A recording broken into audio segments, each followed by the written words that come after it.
Hoy, Bira, ano ba ginagawa mo dyan? Gagawa sana ako ng tikoy pero mukhang hindi na ito magkakasya Ano kaya magandang gawin? Ba't hindi mo subukan yung pistachio cream ng Cavella? May pistachio nuts din yun Oo nga, no? Ang galing ng naisip mo. Tara, subukan natin gawin. Kailangan natin dito ng 4 cups na glutinous rice flour, 1/2 cup ng white sugar at imimix natin ang lahat ng dry ingredients. Kapag okay na, maglalagay tayo ng 2.5 cup ng water at hahaluin ito ng mabuti. At dito, gumamit na ako ng wire whisk para ma-mix well lahat ng ingredients. Next, maglalagay tayo ng 1 can ng condensed milk. Ito na yung last ingredients ng paggawa ng tikoy. Kapag okay na ang lahat, hahaluin ulit natin ito. Kapag nakita natin wala ng mga buo-buo, okay na. Ready na siyang steam. Bali gumamit lang ako dito ng tatlong 7 inches na square na pan. Nag-grease na din ako ng konting oil para hindi masyadong dumikit ang tikoy natin mamaya. Hinati ko lang ang butter sa kanilang tatlo. Sana all may kahati. Nag-init na din ako ng tubig sa bagong bili naming frying pan. Kapag kumukulo na yung dugo mo, ay yung tubig pala, ay pwede mo nang ilagay yung pan at takpan ito ng may tela. I-steam lang natin to ng 25 minutes in a medium heat fire. At kapag tumunog na yung doorbell nyo, ay pwede na to. Kahit nga medyo mainit pa nga yung tikoy, sinubukan ko pa rin kunin sa pan. Na-struggle kaya ako dito kunin yung tikoy. Walang effect yung oil kanina. Sa mga expert dyan na gumagawa ng tikoy, paano ba yung tamang technique? Comment down and share nyo naman. First time ko lang kasi gumawa nito Gumamit nga pala ako dito ng rolling pin para ma-flatten at ma-expand pa natin yung tikoy natin.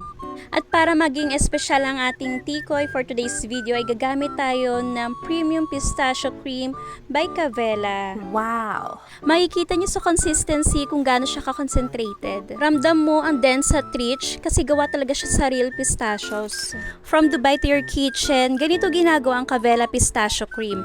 Made with real pistachios up to 25%, milk-based, hindi siya chocolate-based, kaya creamy at natural ang pistachio flavor. Kapag okay ka na, ay pwede na natin tong ilagay sa tikoy roll ng dahan-dahan lang.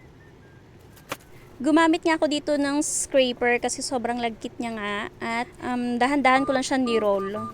Kinat ko lang yung dulo at hinati ko lang siya sa tatlo. At dahil pistachio cream ang ginamit nating filling sa tikoy, syempre pistachio nuts din ang gagamitin natin pang coat para consistent yung lasa hanggang labas.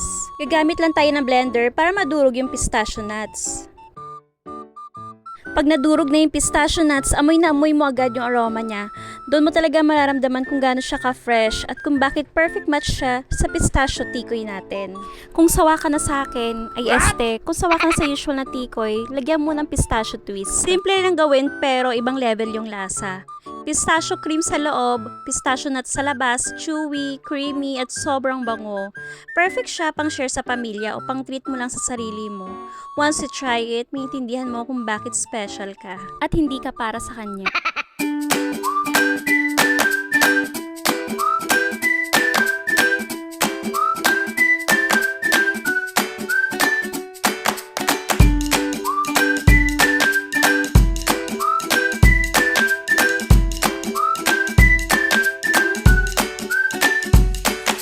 Naamoy mo ba yung naamoy ko? Bakit? Ano ba yung naamoy mo? Pistachio kasi. Taste test!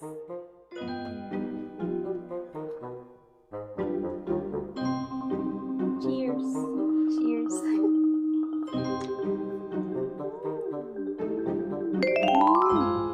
Perfect! Yummy! Sarap! Sigurado magugustuhan ito ng mga bata. Hindi lang mga bata, pati mga matatanda. Kasi hindi siya sobrang tamis, sakto lang. Sobrang sarap, sobrang lambot, at madali lang sundan yung recipe na to. Kaya itry nyo na gamit ang pistachio cream ng Cavella.